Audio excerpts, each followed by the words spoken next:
Salam Elohim Bishem Yeshua HaMashiach. Salam damai sejahtera dalam nama Tuhan Yesus Kristus untuk kita semua. Teman sekalian, kabar gembira untuk kita bahwa Bapak MKC ya, dan saat ini bukan Kosman. Itu telah bebas ya, bebas bersyarat teman-teman sekalian.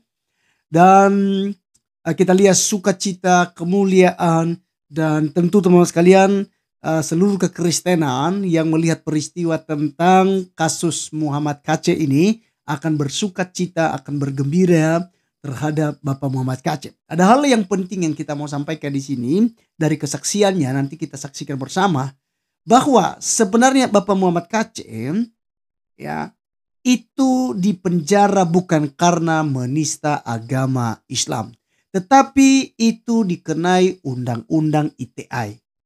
Itu dia. Jadi ketika dikatakan bahwa penistaan agama itu tidak masuk karena data-data yang disampaikan oleh Bapak MKC itu semua tertulis begitu. Jadi tidak bisa diputuskan bahwa dia menista agama, tetapi dia dikenai dengan undang-undang ITE. Nah, teman-teman sekalian, seperti apa kesaksiannya? Kalian sudah melihat tadi dari awal dia mengalami mujizat walaupun sudah sempat lumpuh total, tetapi Tuhan memberikan mujizat. Akhirnya Muhammad KC sembuh. Dan saat ini saya mengajak kita untuk menyaksikan videonya. Simak sampai selesai supaya teman-teman paham apa yang menjadi kesaksian daripada MKC. Berikut videonya. MKC harus bersaksi kemuliaan Tuhan. Waktu dikasih kotoran tai juga MKC tidak merasa bau gitu. Jadi saya ini kakaknya MKC yang menjelaskan bahwa MKC itu dianiaya itu oleh tahanan lain. Gitu. Jenderal tuh ya. Ya ini bukan Kosman ya, bukan Pak MKC ini bukan Kosman ini ya. Ya ini kakaknya ini yang dulu yang pertama ada. Gitu.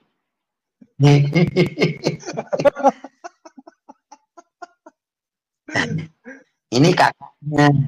Jadi MKC itu masih di penjara gitu. Jadi kalau mau menyumbang, mau menyupport itu harus melalui kakaknya, melalui Kosman gitu. Iya. Gitu. Yuk belajar bahasa di Duolingo. Ini hanya kakaknya aja yang bisa langsung ke MKC yang di penjara sekarang. Vonisnya kan 10 tahun, dia kasihan. Makanya kalau teman ini kan bantu. Iya, jadi vonisnya 10 tahun itu ya, bener ya? 10 tahun terus katanya dapat remisi 2 tahun gitu ya. Iya, karena MKC ini kan bukan menistakan agama Islam. Jadi MKC ini kena Undang-Undang ITE, Undang-Undang RI nomor 1 tahun 1946 pasal 14 ayat 2 seperti itu. MKC itu Undang-Undang ITE. Mohon maaf kalau MKC itu menista agama tidak masuk. Gitu. Ini saya sebagai kakak sampaikan seperti itu kepada publik, kepada para pengikut MKC. Iya, jadi teman-teman Pak KC itu divonis 10 tahun, terus remisi 8 bulan. Jadi jangan bilang-bilang ya Pak KC udah keluar gitu. Pak KC belum keluar nih, belum bebas nih. Ini kita ngobrol sama bukan Kosman. Ya, terus gimana Pak kondisinya di dalam penjara itu gimana kondisinya? Kemarin dipukulin atau gimana? Perlakuannya gimana Pak? Ya menurut adik saya MKC yang ngomong di sejak dipukulin oleh tahanan lain di Bareskrim ya untuk ke Ciamis mah aman, sampai MKC mendapat informasi dapat remisi sakit, remisi pokoknya banyak fasilitas lah, bisa beribadah di lapas, bisa ada apa namanya, ada tempat ibadah orang Kristen yang tadinya sebelumnya kan tidak ada untuk ibadah di situ. Setelah MKC masuk, ada tempat ibadah disediakan oleh Kalapas begitu. Wow. Wow. Luar biasa. Terus Yang jenderal itu gimana ceritanya, Oh, Pak? jelek. Jenderalnya terus kayak gitu gimana?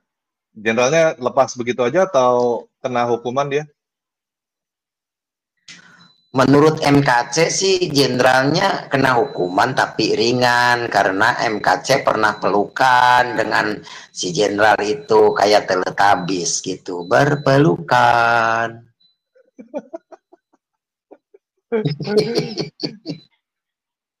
Terus Begitu. Pak MKC ini nggak menyesal nggak Pak dengan apa yang telah terjadi ini? Masuk begini segala macam gitu, menyesal nggak? Kalau misalnya bisa diulangin, apakah mau mau kejadian yang sama atau ada perbaikan apa, Pak?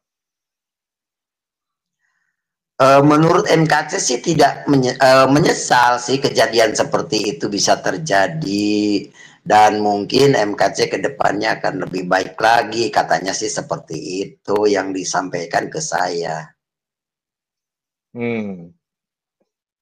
Oke. Terus kondisi sekarang gimana, Pak KC sehat?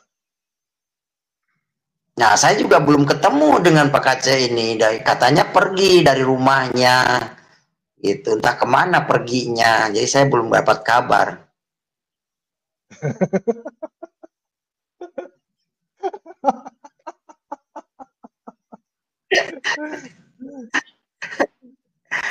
Aduh. Terus Jadi ya pergi. Katanya MKC bebas tapi pergi dari istrinya entah kemana. Jadi saya hanya dititip pesan per telepon katanya ya biarkan saja dulu istrinya dia gitu. Jadi biar merasakan jadi duda kayak apa gitu.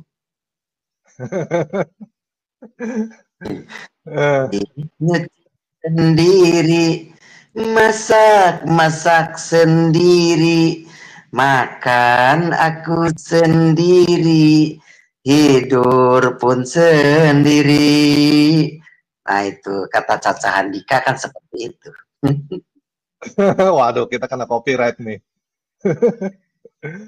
Oke, teman-teman, ini sekali lagi bukan Kosman ya. ya. Pak MKC itu masih di penjara itu. Jangan bilang-bilang kalau Pak MKC sudah keluar dari penjara. Jangan bilang-bilang Pak MKC dapat remisi segala macam. Ini jangan bilang-bilang ini 6 bulan masih perlu lapor segala macam ya. Dan teman-teman udah lihat kondisinya ini Pak bukan KC, bukan Kosman. Dan kalau teman-teman mau mendukung Pak KC, teman-teman bisa mendukung melalui BCA, rekening BCA yang sekarang tampil di depan layar ya, di 623504616 atas nama Muhammad Kosman. Terus sekarang di ini nggak Pak, Pak Kacem ada yang incer-incer nggak tuh di dalam penjara, ada yang apa persekusi atau gimana gitu Pak? Ya menurut informasi MKC ke saya nggak ada sih, udah aman, baik-baik aja. Ciamis itu kondusif.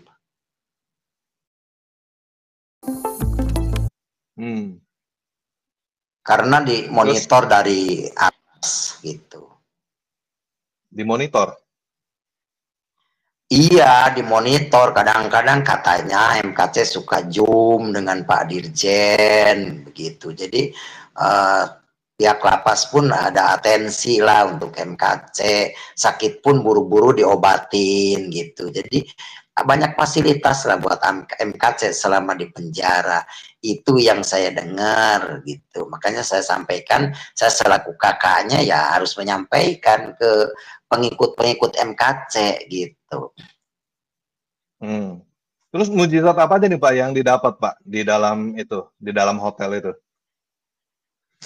Ada cerita aja yang menarik. Di mana? Ada mujizat apa gitu atau ada cerita apa yang menarik yang seru?